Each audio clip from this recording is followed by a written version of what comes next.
Communicating with your ex after divorce. First, I think everybody should use a co-parenting app. And there are several out there on the market. The one I recommend to my clients is Our Family Wizard. It's fantastic for several reasons. First, between texts and emails, the app and similar apps have what's called a tone modulator. You're texting some nasty, angry text. They have an AI modulator that suggests changing the language to more friendly language. So you may say, you're this, you're that, and it may change to, there are some things that I wish to discuss with you.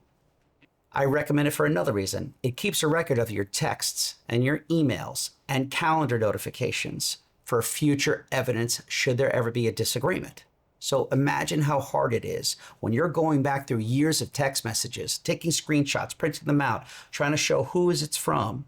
Whereas with this co-parenting app, you have a beautifully printed version of date, time that you sent this message via text or sent it via email.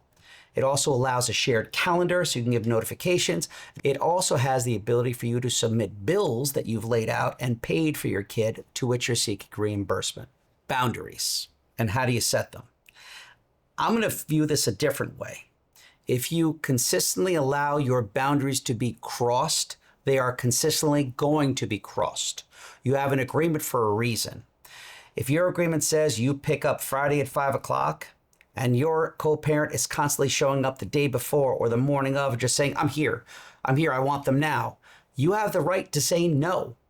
You can say no. You have an agreement for a reason. If you let yourself get walked on, you're going to get walked on. If you allow the boundaries to be blurred, they will be blurred. Enforce what you have. An uncooperative ex, how do you handle it? Again, you have an agreement that sets boundaries. If you don't, you need to go back to court and set boundaries.